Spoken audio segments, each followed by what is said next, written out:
Sementara adik Bibi Ardiansyah mendatangi Rumah Sakit Bayangkara Polda Jawa Timur untuk menjenguk anak Vanessa Galaskai.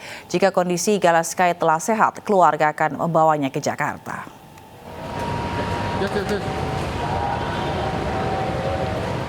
Adik Bibi Ardiansyah, Fadli dan Puji, Jumat sore mendatangi Rumah Sakit Bayangkara Polda Jawa Timur.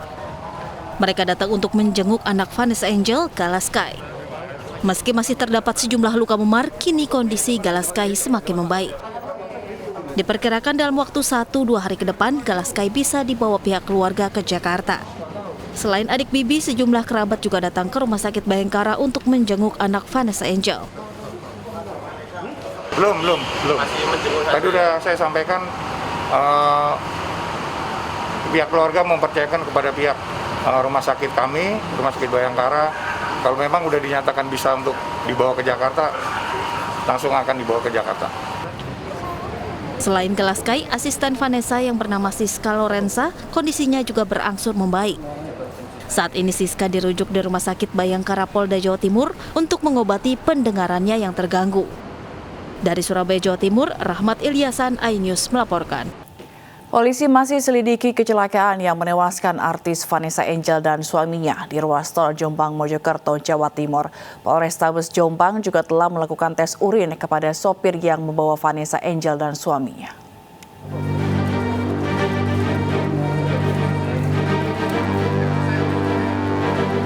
Seiring dengan kondisi sopir Vanessa Angel yang membaik, polisi telah melakukan pemeriksaan secara bertahap kepada yang bersangkutan. Tak hanya itu, tes urin juga telah dilakukan kepada sang sopir dengan hasil negatif narkoba. Pengambilan sampel urin sopir Vanessa Angel dilakukan dalam rangka penyelidikan untuk mengetahui penyebab kecelakaan yang terjadi di ruas tol Jombang Mojokerto tersebut. Yang sudah dilakukan adalah pemeriksaan urin yang hasilnya negatif. Ya, nanti kami bisa share ke teman-teman media untuk hasil daripada pemeriksaan urin yang bersangkutan. Kemudian juga rencananya dari teman-teman penyidik Satlantas Polres Jombang malam ini akan dilakukan interogasi terhadap sopir setelah mendapat petunjuk dari dokter yang juga kondisinya juga membaik. Sementara itu, sopir Vanessa mengakui bahwa dirinya mengendarai mobil dengan kecepatan 120 km per jam sebelum kejadian. Dalam kasus ini, sopir Vanessa Angel berpotensi menjadi tersangka. Kalau dari interogasi awal, dari sopir mengaku sih 120 km per jam. Dalam kondisi apa waktu itu, ngantuk atau? Nah, itu kita belum tahu. Nanti harus di dalam proses penyidikan lebih lanjut nanti. Ini kita belum tahu sampai ke sana karena kejadian juga baru kemarin. Kemarin juga pada saat olah TKP awal sempat terhalang oleh hujan kemarin sore. Jadi kita belum bisa komentar banyak. Cuman yang jelas proses masih berjalan. Untuk alat elektronik semua sudah kita sita dan kita ajukan untuk pemeriksaan forensiknya. Dan itu supirnya sempat membuat instastory di kilometer 5.000. Iya, katanya gitu ya. Nanti kita lihat untuk handphone sudah kita sita semua, alat bukti elektronik sudah. Nanti sedang diajukan untuk pemeriksaan forensiknya. Bisa, semua kemungkinan bisa. Bisa potensi tersangka ya? Bisa, cuma nanti untuk apakah dia kita tetapkan atau tidak, nanti kita lihat nanti perkembangan hasil penyidikannya. Kita tidak bisa bilang sekarang karena masih proses. Dan juga kondisi dari sopir juga masih belum bisa ditanya-tanya lebih banyak. Polisi juga akan mendalami video instastory sopir Vanessa yang telah dihapus, di mana dalam video itu sang sopir tengah bermain ponsel saat sedang melaju kencang di ruas tol. Dari pemeriksaan sementara, polisi tidak menemukan bekas pengereman dari mobil SUV yang ditumpangi keluarga Vanessa. Polisi juga akan memeriksa petunjuk lain seperti rekaman kamera pengawas di lokasi untuk mengetahui fakta-fakta saat kecelakaan terjadi. Tim Liputan iNews melaporkan. Aksi kabur-kaburan sejumlah pemulung mewarnai razia penyandang masalah kesejahteraan sosial yang digelar petugas gabungan di kawasan Gambir, Jakarta Pusat, Jumat malam. 2 gelandangan lansia bahkan melayangkan protes sambil meronta menolak diamankan petugas.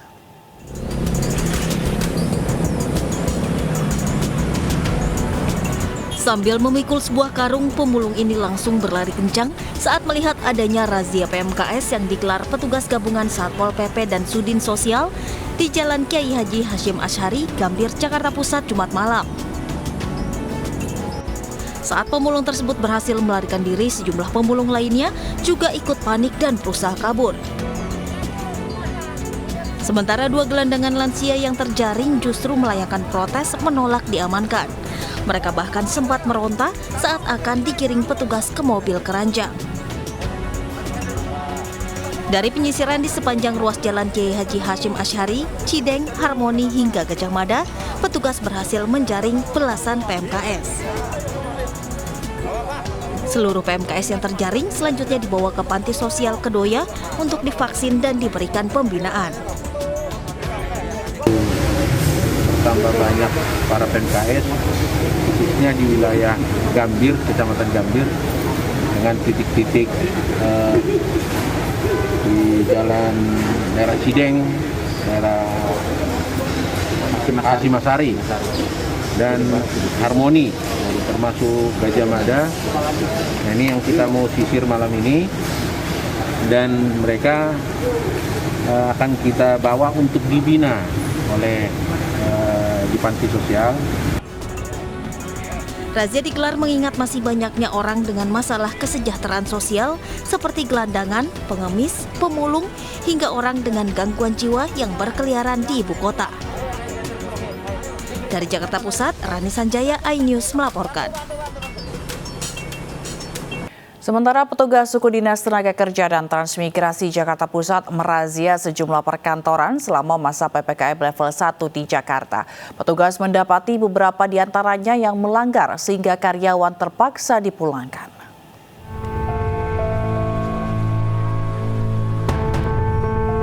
Mencegah kembali meningkatnya kasus penyebaran COVID-19 di masa PPKM level 1, petugas Sudin Tenaga Kerja dan Transmigrasi Jakarta Pusat Jumat siang menggelar razia protokol kesehatan di sejumlah perkantoran di Jalan Penjernihan Tanah Abang, Jakarta Pusat.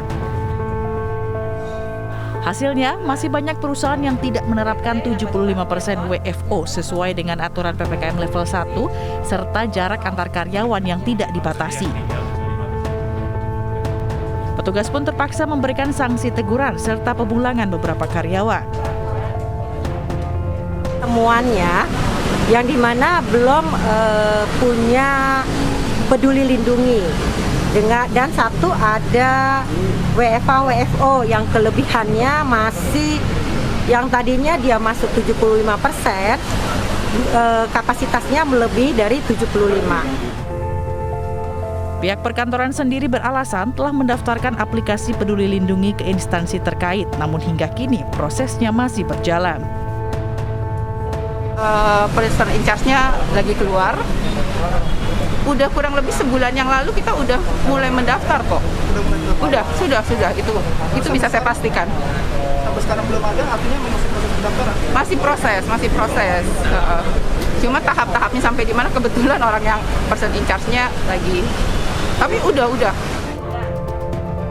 Petugas juga akan melakukan sidak serupa selama masa PPKM level 1 di ibu kota yang berlaku mulai 2 November hingga 15 November 2021 mendatang.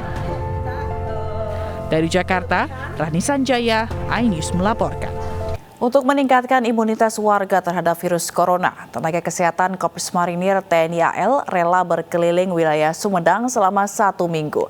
Hasilnya ada 12.123 warga yang kini telah menjalani vaksinasi COVID-19.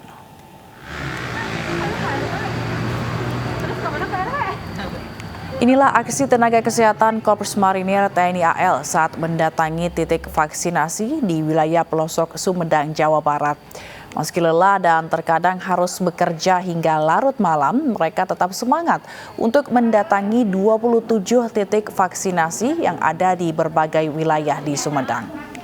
Serbuan vaksinasi ini juga mendapat dukungan dari Nakes Kodim 0610 Sumedang, Polres Sumedang, dan Pemda Sumedang. Untuk menciptakan kekebalan kelompok, masyarakat diharapkan tetap melaksanakan protokol kesehatan dan mendukung program vaksinasi COVID-19.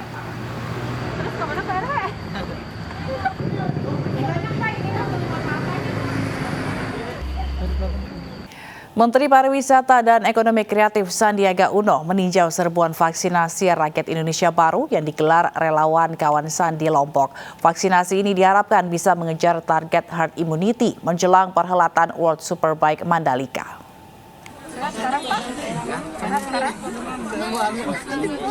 Menteri Pariwisata dan Ekonomi Kreatif Sandiaga Uno meninjau serbuan vaksinasi yang digelar di lokasi wisata Bahari, Labuhan Haji, Lombok Timur. Melihat antusias masyarakat yang cukup tinggi, diharapkan vaksinasi ini dapat segera meningkatkan capaian vaksinasi di daerah wisata jelang perhelatan World Superbike Mandalika yang digelar pada bulan November ini. Ini terus kita tingkatkan protokol kesehatan, juga testing dan tracing. Kedua adalah destinasi desa wisata PT Batu yang menjadi unggulan Sembalun. Yang saya dengar dari Pak Sekda ada peningkatan kunjungan setelah kami kunjungi. Juga ada beberapa program-program yang menyangga dari persiapan 5 destinasi super prioritas yang akan menjadi host dari G20 sebagai side events. Jadi kita harapkan nanti juga Lombok Timur bisa aktif menyusun rencana kunjungan ke beberapa destinasi yang berkualitas dan berkelanjutan lingkungan. Serbuan vaksinasi ini merupakan kolaborasi antara relawan kawan Sandi Lombok dengan Pemda setempat. Relawan Sandi menebar 500 dosis vaksin Sinovac. Pusatkan di Desa Wisata Labuhan Haji karena Desa Wisata Labuhan Haji salah satu dari sekian banyak desa wisata Lombok Timur yang sangat dekat dengan laut. Yang pertama, yang kedua, hari ini kita menggelar untuk 500 warga kita yang mendapatkan dosis berupa Sinovac. Ini alhamdulillah kita bisa laksanakan. Vaksinasi rakyat Indonesia baru relawan kawan Sandi ini akan terus berlanjut hingga beberapa hari ke depan untuk mewujudkan herd immunity di Lombok Timur. Dari Lombok Timur, Nusa Tenggara Barat, Ramli Nurawang, iNews melaporkan. Ikatan Dokter Anak Indonesia atau IDAI menyambut baik izin darurat penggunaan vaksin Sinovac untuk anak 6 hingga 11 tahun. IDAI menyebut anak-anak berpotensi menularkan karena kasus konfirmasi COVID-19 pada anak sering tidak menunjukkan gejala. Ikatan Dokter Anak Indonesia sambut baik dikeluarkannya izin darurat penggunaan vaksin Sinovac untuk anak usia 6 hingga 11 tahun. Percepatan vaksinasi anak diharapkan mampu menekan angka kasus COVID-19 pada anak. Pasalnya Indonesia termasuk negara yang angka kematian anak cukup tinggi diakibatkan COVID-19. Ketua Umum Ikatan Dokter Anak Indonesia Piprim Basarah berharap para orang tua tidak ragu membawa anaknya melakukan vaksinasi. Selain bisa tertular, anak juga bisa menularkan COVID-19 kepada teman dan orang tuanya. Terlebih lagi banyak kasus konfirmasi COVID-19 pada anak tidak menunjukkan gejala. Kami siap membantu menyukseskan program vaksinasi COVID ini untuk anak-anak 6-11 tahun. Sebagaimana yang sebelumnya, untuk remaja juga kami juga sudah membantu untuk menyukseskannya. Dan pesan saya dari IDAI ya, untuk semua orang tua ya, silakan jangan ragu-ragu untuk membawa putra-putrinya melakukan vaksinasi COVID-19 ini. Selagi ini menjadi program pemerintah juga. Piprim menambahkan kasus COVID-19 anak di Indonesia lebih tinggi dibanding para lansia. Oleh karenanya, vaksinasi anak harus segera direalisasikan dan dikawal semua pihak. Dari Jakarta, Rizka Ayu, iNews melaporkan.